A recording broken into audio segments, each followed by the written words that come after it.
ઓમ શ્રી ગણેશાય નમઃ. જય શ્રી કૃષ્ણ મિત્રો. આજે આપણે ગંગા અને જમુના બે બહેનોની સરસ મજાની વાર્તા સાંભળીશું.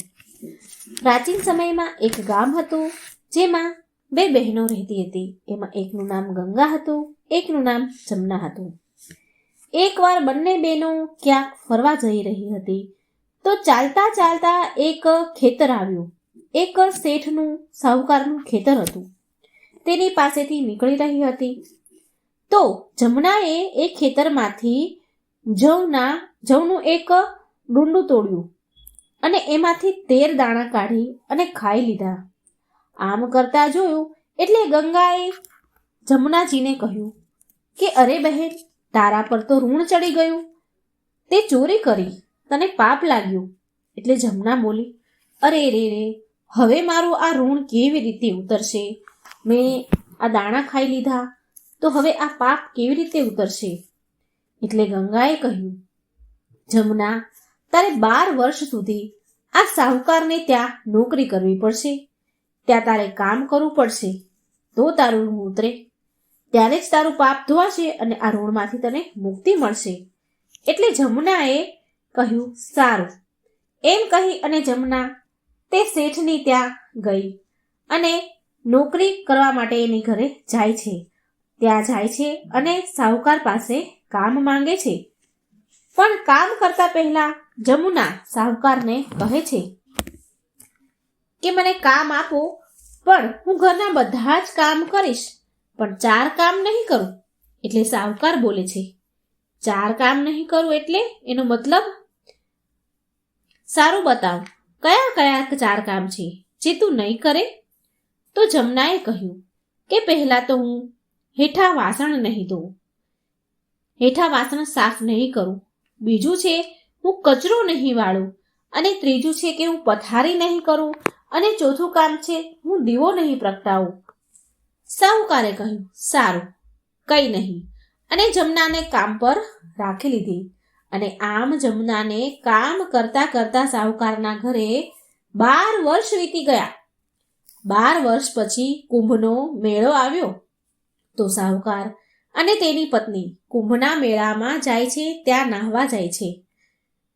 જમુનાએ આ સાહુકાર અને તેની પત્નીને કુંભના મેળામાં જતા જોયા એટલે કહ્યું, કુંભના મેળામાં જાઓ છો તો ત્યાં મારી બહેન તમને ગંગા મળશે. તો લો, હું તમને આ એક સોનાનો સિક્કો આપું છું, તે મારી બહેન ગંગાને આપી દેજો. આ સિક્કાથી મારી બહેન સુંદર સુંદર બંગડીઓ તેના હાથમાં પહેરી લેશે. એટલે તમને જ્યારે કુંભના મેળામાં મારી બહેન મળે તો આ સિક્કો એને જરૂર આપજો. સાહુકાર અને શેઠાણીએ એ સિક્કો લીધો અને તે કુંભના મેળામાં ચાલવા ગયા. મેળામાં ગયા તો ત્યાં ફર્યા એટલે એમને બહેન ગંગા મળી. જમુનાની બહેન ત્યાં એને ગંગા મળી. એટલે સાહુકારે ગંગાને સોનાનો સિક્કો આપ્યો અને કહ્યું કે આ જમુનાએ તમારા માટે મોકલાવ્યો છે. એટલે ગંગાએ સાહુકાર પાસેથી સોનાનો સિક્કો લીધો અને કહ્યું કે તમે જઈને મારી બહેનને કહેજો કે હવે એના 12 વર્ષ પૂરા થઈ ગયા છે અને હવે એ જમુના અહીં પાછી આવી જાય. સાહુકારે કહ્યું, સારું. પછી સાહુકાર અને તેની પત્ની બંને કુંભના મેળો પૂરો કરી અને પછી ઘરે આવે છે. ફરી અને પછી ઘરે આવે છે ત્યારે જમુના પાસે આવે છે. જમુના માટલામાં પાણી ભરી રહી હોય છે. સાહુકાર અને તેની પત્ની બંને જમુનાને કહે છે કે તે જે સિક્કો આપ્યો હતો એ અમે તારી બહેનને આપી દીધો છે, અને તારી બહેને કહ્યું છે, ગંગાએ કહ્યું છે કે તારા 12 વર્ષ પૂરા થઈ ગયા છે, માટે તું પાછી જઈ શકે છે, પાછી આવી જા. આવા સમાચાર તને આપ્યા છે. આ સમાચાર સાંભળીને જમુના તરત જ સહસ્ત્ર પાણીની ધારામાં બદલી ગઈ અને પાણી બનીને વહેવા લાગી. જમુનાજીનું આ રૂપ જોઈને સાહુકાર અને તેની પત્ની બંને તો હેરાન રહી ગયા અને ખૂબ પછતાવા લાગ્યા અને બોલવા લાગ્યા કે હે ભગવાન, અમારા ઘરમાં જમુના માતાએ કામ કર્યું, અરે અમારા પર તો પાપ ચડી ગયું, ઋણ ચડી ગયું. હવે આ ઋણ અમે કેવી રીતે ઉતારીશું? બંનેને ખૂબ પછતાવો થવા લાગ્યો અને જમનાજી તો દોડીને ગંગા પાસે આવી ગયા. ગંગાજી જમનાને કહે છે કે જમના, તું સાહુકાર અને તેની પત્નીને કહીને આવી છું કે કહ્યા વગર જ આવી ગઈ? ત્યારે જમના બોલી, ના, હું તો કહ્યા વગર જ આવી ગઈ છું. એટલે ગંગાજી બોલે છે કે તું પાછી એમની પાસે જા અને એને ધીરજ આપીને આવ. તારું ત્યાં રહેવાનું કારણ કહીને આવ, નહીં તો એમને જીવનભર પછતાવો, અશાંતિ અને અસંતોષ જ રહેશે. ગંગાજીના કહેવાથી જમનાજીએ સાહુકાર અને તેની પત્નીને સપનામાં દર્શન આપ્યા. હવે અહીં સાહુકાર અને તેની પત્ની જમનાજી પાસે ખૂબ કામ કરાવ્યું, તેથી એમને ખૂબ પછતાવો થવા લાગ્યો. તેમને ખૂબ જ પીડા થવા લાગી અને પછી એ પછતાવો, એ ઋણ ઉતારવા માટે એ ભૂખ્યા તરસ્યા દિવસ રાત જમીન પર પડ્યા રહ્યા. એટલે જમના માતાએ તેમને સપનામાં દર્શન દીધા અને કહ્યું કે તમે બંને આમ ભૂખ્યા તરસા કેમ સૂઈ રહ્યા છો? જાગો, ઉઠો, ખાઓ, પીઓ. તો બંને સાહુકાર અને તેની પત્ની બોલે છે કે કેવી રીતે ઊભા થઈએ? અમારા ઉપર તો પાપ ચડ્યું છે, ઋણ ચડ્યું છે. કેમ કે અમે કેટલાય ઊંધા સીધા કેવા કામ તમારી પાસે અમે કરાવ્યા છે. અમને ખૂબ પછતાવો છે એનું.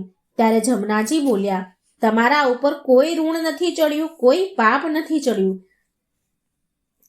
ઋણ તો મારા ઉપર ચડ્યું હતું. મેં તમારા ખેતરમાંથી 13 જવના દાણા જ ખાઈ લીધા હતા. મેં 13 દાણા જવનાની મેં ચોરી કરી હતી.